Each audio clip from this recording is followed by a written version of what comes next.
Editors লিক্সে সবাইকে স্বাগতম। চলুন শুরুতে জেনে নেওয়া যাক আজকের সব রুশের সংবাদ শিরোনাম। আগে ঘুষ দিতাম 1 লাখ, এখন 5 লাখ টাকা দিতে হয়, আর কয়েকজন ব্যক্তিকে বিদেশ থেকে ভাড়া করে এনে দেশ চালানো যায় না, বলেছেন বিএনপির মহাসচিব ফখরুল ইসলাম আলমগীর। লুট হওয়া সব অবৈধ অস্ত্র নির্বাচনের আগেই উদ্ধার করা হবে, বলেছেন স্বরাষ্ট্র উপদেষ্টা। পুরনো আইনে বাংলাদেশকে আর চলতে দেব না, বলেছেন এনসিপি নেতা নাহিদ ইসলাম। সংবিধান পরিবর্তন না হওয়া পর্যন্ত আগের পদ্ধতিতেই নির্বাচন হবে, বলেছেন সিইসি। রাজনৈতিক বন্দোবস্ত ছাড়া অর্থনৈতিক উন্নয়ন সম্ভব নয়, বলেছেন অর্থ উপদেষ্টা। ওবায়দুল কাদেরকে পালাতে সহায়তা করেছেন মন্তব্যকারী যুবদল নেতা স্কেন্দার আলী ওরফে জনি আটক। আরও 14টি দল ও জোটের নেতাদের সঙ্গে বৈঠকে বসেছেন প্রধান উপদেষ্টা। ক্ষমতা পরিবর্তনের ভয় না থাকলে সরকার দানবীয় হয়ে ওঠে, বলেছেন আইন উপদেষ্টা আসিফ নজরুল। হাসিনার ভাগ্য নির্ধারণ হয়েছিল ফারহান ফায়াজের খালার পোস্টে, বলেছেন প্রধান উপদেষ্টার প্রেস সচিব। মাইলস্টোন ট্র্যাজেডির সর্বশেষ নিহত 34 এবং আহত 53 জন। বিমান দুর্ঘটনায় এখনও সংকটাপন্ন 13 জন, বার্ন হসপিটালের সংবাদ সম্মেলনে জানিয়েছেন পরিচালক অধ্যাপক ডক্টর নাসির উদ্দিন। খাগড়াছড়িতে গোলাগুলি, সেখানে নিহত হয়েছেন 4 জন। ভারত থেকে সরে এশিয়া কাপ হবে আরব আমিরাতে। মাইলস্টোন ট্র্যাজেডিতে বার্সেলোনার পর ম্যানচেস্টার ইউনাইটেডের পক্ষ থেকে শোকবার্তা পাঠানো হয়েছে। এই ছিল আজকে। আগামীকাল যে পত্রিকাগুলো বেরোবে সেই পত্রিকাগুলোর সংবাদ শিরোনাম এবং এখন যে সমস্ত অনলাইনগুলো প্রকাশ হয়েছে সেই প্রকাশিত অনলাইনগুলোতে এই সমস্ত শিরোনামগুলো দিয়েই সংবাদ প্রকাশিত হয়েছে। আমরা আপনাদেরকে যেটি জানিয়ে রাখতে চাই সেটি হলো, আজকে যে বিষয় বারবার যে বিষয়টি আলোচিত হচ্ছিল, সমালোচিত হচ্ছিল অর্থনৈতিক খাতের বিষয় নিয়ে, সেই খাতটি কিন্তু স্পষ্ট করে অর্থ উপদেষ্টা বলে দিয়েছেন সালেউদ্দিন আহমেদ যে আসলে রাজনৈতিক বন্দোবস্ত ছাড়া কোনোভাবেই আর্থিক উন্নয়ন সম্ভব নয়। তার প্রধান উদাহরণ সেটি হলো, এরই মধ্যে আমাদের উপর মার্কিন যুক্তরাষ্ট্র থেকে 35% শুল্ক আরোপ করা হয়েছে, যে শুল্কের কারণে আমরা কিন্তু একটি বড় ধরনের সংকটের মধ্যে পড়েছি বাণিজ্য ক্ষেত্রে। সেক্ষেত্রে যদি আমরা এই সংকট ইতিমধ্যে কাটিয়ে তোলার কিছু উদ্যোগ কার্যকর হয়নি, যার কারণে ব্যবসায়ীরা বেশ খানিকটা উদ্বেগ প্রকাশ করেছেন এবং তার পরিপ্রেক্ষিতে সরকারের পক্ষ থেকে তাদেরকেও সাথে আলোচনা করে প্রয়োজনে লবিস্ট নিয়োগের মাধ্যমে এই বিষয় সুরাহা করার একটা চেষ্টা করা হচ্ছে। আর গত 2-3 দিন ধরেই কিন্তু বাণিজ্য উপদেষ্টা বসিরউদ্দিন বলেছেন যে তিনি চেষ্টা করছেন যে প্রয়োজনে অনলাইনে হলেও মার্কিন যুক্তরাষ্ট্রের সাথে একটি সমঝোতামূলক আলোচনা করে অনলাইনের মাধ্যমে বৈঠক করে হলেও এই একটি সমাধান করে নেওয়া, এবং তিনি আশাবাদী যে এটা সমাধান হবে। তবে তেমন কিন্তু কোনো লক্ষণ পরিলক্ষিত হয়নি। এক্ষেত্রে ব্যবসায়ী মহলের থেকে বিশেষ করে এফবিসিসিআই যারা নেতৃবৃন্দ ছিলেন তাদের মধ্য থেকে এবং যারা বিজিএমই অর্থাৎ তৈরি পোশাক শিল্প খাতের যে সভাপতি মাহমুদ হোসেন খান বাবু, তিনি কিন্তু বলেছেন যে আসলে এখনই যদি উদ্যোগ নেওয়া না হয়, এখনই যদি পদক্ষেপ নেওয়া না হয়, তাহলে কিন্তু এই 1 আগস্ট থেকে কিন্তু এইটি যদি কার্যকর শুরু হয় তাহলে কিন্তু বড় ধরনের ধাকল পোহাতে হবে, বড় ধরনের ধাক্কা খাবে বাংলাদেশের তৈরি পোশাক শিল্প। এবং এক্ষেত্রে সাবেক যিনি সভাপতি ছিলেন রুবানা হক, তিনি কিন্তু বলেছেন যে আসলে এখানে কোনোভাবেই ছাড় দেওয়ার কোনো সুযোগ নেই। একই সাথে বিটিএমএ, বিকেএমএ যে সমস্ত তৈরি পোশাক খাতের বা বস্ত্র খাতের অন্য সংগঠনগুলো রয়েছেন, সংগঠনের নেতাকর্মী যারা আছেন বা নেতৃত্বে যারা রয়েছেন, তারা কিন্তু একই বক্তব্য দিয়েছেন যে আসলে এই সংকট কাটানোর বিকল্প নেই। এই সংকট নিয়ে আসলে এই ব্যবসা টিকে থাকা কঠিন হবে এবং তাতে কিন্তু আমাদের থেকে 40 থেকে 45 লক্ষ শুধু শ্রমিকই বেকার হয়ে যাবে। এছাড়া তো মিডলম্যান থেকে শুরু করে যারা এটার সাথে ব্যবসা সম্পৃক্ত, সেরকম তো যদি যোগ বিয়োগ করা যায় তাহলে 3 থেকে 4 কোটি বা 5 কোটি বা তারও বেশি কিন্তু সংখ্যক মানুষের আর্থিক সংস্থানের হাত থেকে সংকটের মুখোমুখি হতে পারে, যেটি কাটিয়ে ওঠা না গেলে এই আর্থিক সংকট যেটি তৈরি হবে সেই সংকট কিন্তু মোকাবেলা করা বাংলাদেশের সরকারের পক্ষে কিন্তু কঠিন হয়ে দাঁড়াবে। তাই সরকারের পক্ষ থেকে বিশেষ করে, যেহেতু আমাদের অর্থনীতিবিদ হলেন আমাদের দেশের বর্তমান তত্ত্বাবধায়ক সরকার বা অন্তর্বর্তীকালীন সরকারের প্রধান, তিনি যদি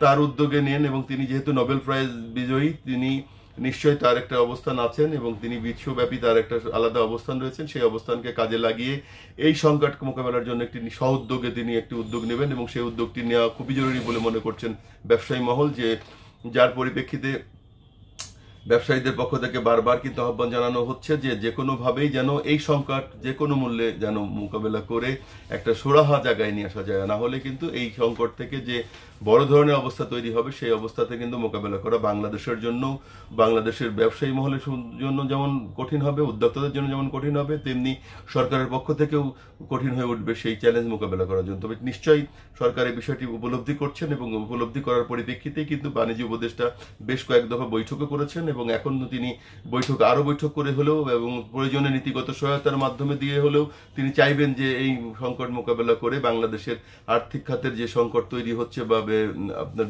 তৈরি পোশাক খাতের যে সংকট তৈরি হচ্ছে সেই সংকট তিনি মোকাবেলার মতো উদ্যোগ গ্রহণ করে এই দেশকে এগিয়ে নেবার ক্ষেত্রে সব ধরনের প্রতিকূলতা তিনি কাটিয়ে উঠবার জন্য সহায়ক ভূমিকা রেখার মতো উদ্যোগ তিনি নেবেন।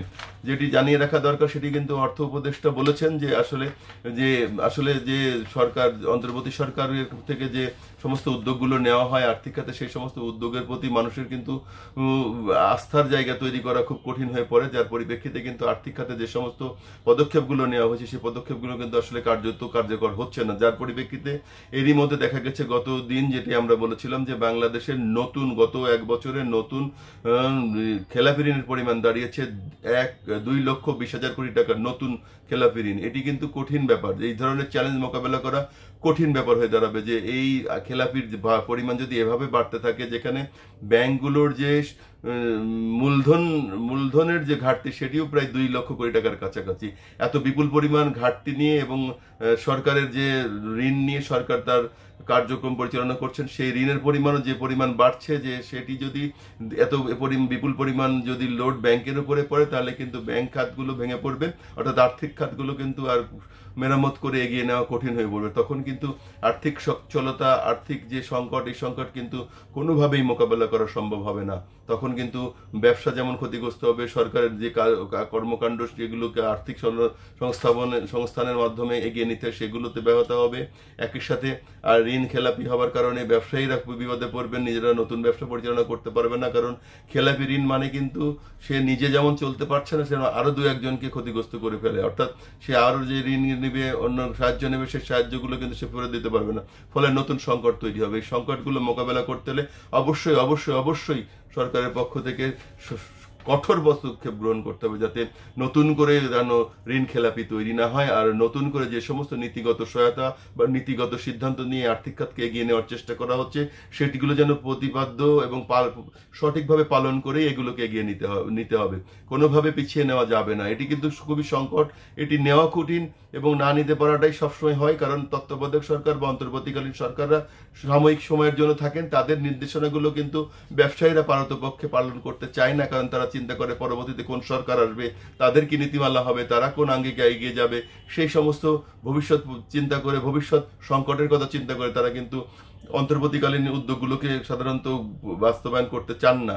এই জন্যই দরকার হয়ে থাকে যে আসলে রাজনৈতিক বন্দোবস্তের সরকার, যেটি কিন্তু আমাদের অর্থ উপদেষ্টা যিনি সালেউদ্দিন আহমেদ একসময় বাংলাদেশ ব্যাংকের গভর্নর ছিলেন, তিনি নিজেই বুঝতে পেরেছেন এবং তিনি আসলে সঠিকভাবে বুঝতে পেরে উপলব্ধি করেই তিনি কিন্তু এই মন্তব্যটি করেছেন। আর এরকম মন্তব্য শুধু নয়, আসলে এরকম ভাবে সিদ্ধান্তগুলো যেগুলো নিয়েছেন সেগুলোকে সঠিকভাবে কার্যকর করার দরকারও হয়ে পড়েছে, কারণ না হলে আমাদের আর্থিক খাতের সংকটের কারণে কিন্তু সামগ্রিক দেশের সব ক্ষেত্রে কিন্তু প্রবলেম হয়ে দাঁড়াবে। যেমন ক্ষুদ্র শিল্প, ক্ষুদ্র ঋণ, ক্ষুদ্র ব্যবস্থা, ক্ষুদ্র ব্যবসায়ী, রিক্সাওয়ালা থেকে শুরু করে চায়ের আলা, চাওয়ালা শুরু করতে মুদি দোকান থেকে চালালা, রেলালা, সবারই কিন্তু একই প্রবলেম হবে। বড় যারা উৎপাদনমুখী শিল্প রয়েছেন তারা তো সংকটে রয়েছেন, সংকটে পড়ছেন, সংকট পড়বেন, সংকট তৈরি হবেন এবং সেই সংকট হয়তো তারা মোকাবেলা করে বেরিয়ে যাবেন, কিন্তু নিচের লেভেলে যে সংকটগুলো তৈরি হবে, যে সংকটের সৃষ্টি হবে, সেই সংকট কিন্তু যদি থেকে যায় তাহলে কিন্তু রাজনৈতিক বিশৃঙ্খলা তৈরি হবে এবং এক্ষেত্রে অর্থনৈতিক সংকটের কারণে যা ঘটে যায়, যে দুর্ভিক্ষ দেখা দেবে,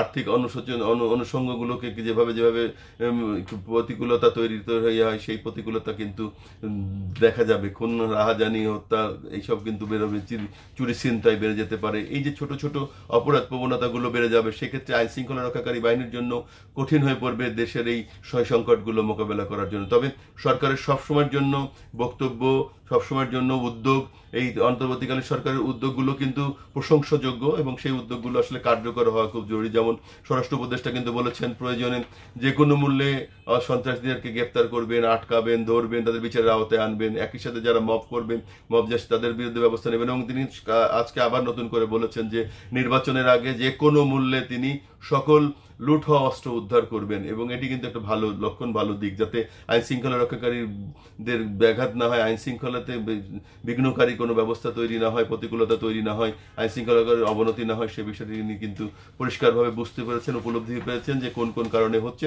সেই রকম পদক্ষেপ কিন্তু তারা নিচ্ছেন। দিকগুলো অবশ্যই ভালো দিক, এগুলোকে অবশ্যই প্রশংসা করতে হবে।